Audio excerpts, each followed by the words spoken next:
할렐루야. 오늘도 귀한 하루를 주신 주님께 감사드립니다.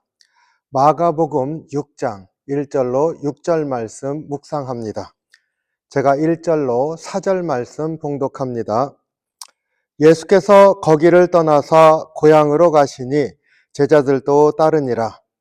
안식일이 되어 회당에서 가르치시니 많은 사람이 듣고 놀라 이르되 이 사람이 어디서 이런 것을 얻었느냐? 이 사람이 받은 지혜와 그 손으로 이루어지는 이런 권능이 어찌 됨이냐? 이 사람이 마리아의 아들 목수가 아니냐? 야고보와 요셉과 유다와 시몬의 형제가 아니냐? 그 너희들이 우리와 함께 여기 있지 아니하냐? 하고 예수를 배척한지라. 예수께서 그들에게 이르시되 선지자가 자기 고향과 자기 친척과 자기 집 외에는 존경을 받지 못함이 없느니라 하시며, 오늘 말씀은 예수님께서 고향에 가셔서 말씀을 가르치실 때 일어난 일입니다. 그곳에서도 회당에 가셔서 가르치셨습니다. 말씀을 가르치실 때 고향 사람들의 반응이 오늘 말씀입니다. 그들은 예수님의 말씀을 받아들이지 못했습니다. 그 이유가 3절에 나와 있습니다. 이 사람이 마리아의 아들 목수가 아니냐. 그들은 예수님이 자라온 그 어렸을 때 모습과 환경, 그 가정을 너무나 잘 알고 있었습니다. 어머니 마리아와 예수의 형제들과 그 누이들을 지금도 잘 알고 있습니다. 같이 살고 있으니까요. 여전히 마을 사람들이 우리와 함께 있지 아니하냐 이렇게 언급합니다. 이렇게 예수님의 육적인 환경과 가정 내력을 다 알고 예수님의 아버지 요셉이 하시던 목수의 일을 예수님께서 하셨다는 것도 알고 있다는 것이 그들에게는 걸림돌이 되었습니다. 예수님을 하나님의 아들이라고 믿는 것은커녕 선지자라고도 받아들일 수가 없었습니다. 그들에게는 그저 동네에서 늘 보아오던 그 목수 예수였던 것이지요. 그럼 그들에게 예수님의 가르침이 놀랍지 않았는가? 그렇지는 않습니다. 2절에 보니까 안식일이 되어 회당에서 가르치시니 많은 사람이 듣고 놀라 이르되 이 사람이 어디서 이런 것을 얻었느냐? 이 사람이 받은 지혜와 그 손으로 이루어지는 이런 권능이 도대체 어찌 됨이냐? 이렇게 말하고 있습니다. 예수님의 가르침과 예수님의 놀라운 권능에 대해서 매우 놀랐다는 것을 알 수가 있습니다. 그 지혜가 깊었고 권능이 놀랐습니다. 도대체 어떻게 된 일이냐? 이렇게 감탄하지 않습니까? 문제는 이런 지혜와 권능이 어디에서 왔는가? 라고 말하는 데 있습니다. 그것은 어디서 이런 걸 얻었지? 라고 하는 것에 대한 궁금증이 아니라 믿지 않는 거죠. 어떻게 이런 일이 일어날 수가 있는 거지? 하는 반응입니다. 권능이나 지혜가 하나님으로부터 왔다는 생각을 전혀 하지 않습니다. 그저 예수님은 목수였었기 때문에 목수는 선지자가 될 수 없고, 그리고 지혜의 말씀을 가르칠 수 있는 사람이 아니라고 하는 것을 아주 확실히 믿고 있었기 때문입니다. 예수님의 육적 삶의 비밀이 있지 않습니까? 아무도 모릅니다. 마리아, 요셉만 알지요. 하나님의 아들이 육신을 입고 우리에게 찾아오셨고 구원자가 되시며 자기 백성을 죄에서 구원할 자이심이라. 이 하나님의 구원 계획의 비밀이 사실은 예수님의 육적인 삶 안에 있습니다. 하지만 이것은 절대로 알 수가 없었겠지요. 하지만 지혜의 말씀과 권능을 직접 눈으로 보고 듣지 않았습니까? 그런데 그러한 놀라운 말씀과 권능을 받아들일 수가 없었던 이유, 그들이 잘 알지 못하는 예수님의 육신의 삶의 비밀, 그것은 제쳐놓고라고 하더라도 예수님의 육적인 모습만을 바라보았습니다. 지금 영적인 권능을 접했는데, 그리고 그것이 하나님의 권능이라는 것을 자기들도 알았기 때문에 어떻게 이런 일이 일어날 수 있는가 이렇게 반문까지 했는데 그럼에도 불구하고 예수님의 육적인 삶의 기억으로만 그것을 바라보았습니다.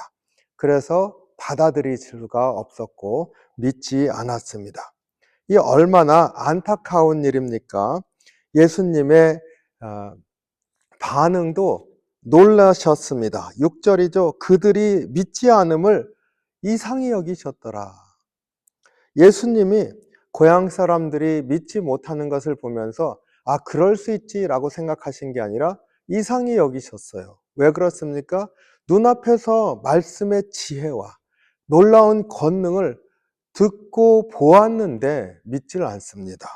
그래서 5절이죠. 거기서는 아무 권능도 행하실 수가 없어서 다만 소수의 병자에게 안수하여 고치실 뿐이었다. 소수들만 그 병자들이죠. 예수님의 권능 앞에 나와서 치유를 받았습니다. 그리고 많은 사람들에게 안타깝게도 권능을 행하시지 않았습니다. 예수님의 고향에서 말씀 사역은 우리에게 두 가지를 묵상하게 합니다.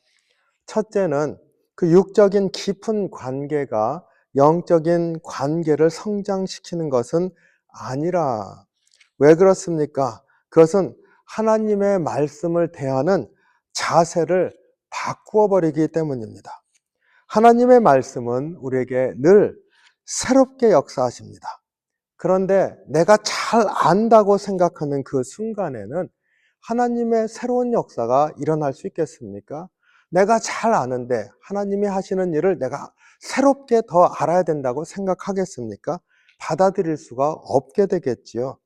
내가 안다고 생각하는 순간 하나님의 새로운 것들은 볼 수가 없습니다. 그리고 하나님께서 새롭게 역사하시는 것을 기대할 수도 없습니다. 저는 한때 성경을 잘 안다고 생각하던 때가 있었습니다. 성경 공부도 많이 했고 또 신학교에 가서는 그 신학적인 배경도 배우게 되고 그러면서 말씀을 더 이상 이보다 더 새로운 것들이 뭐가 있겠나 이런 자세로 읽을 수밖에 없었습니다. 성경 본문을 읽으면은 이미 그것이 무슨 뜻이고 어떤 배경에서 되어졌고 이때 당시 시대 상황은 이랬기 때문에 이런 말씀이 주어졌으니까 적용한다면 이런 것이겠지 하는 것들이 줄줄줄 내 머리를 지배했습니다. 그러니까 이미 알고 있던 그 프레임으로 말씀을 대하니까 말씀이 새로울 수가 없는 거죠.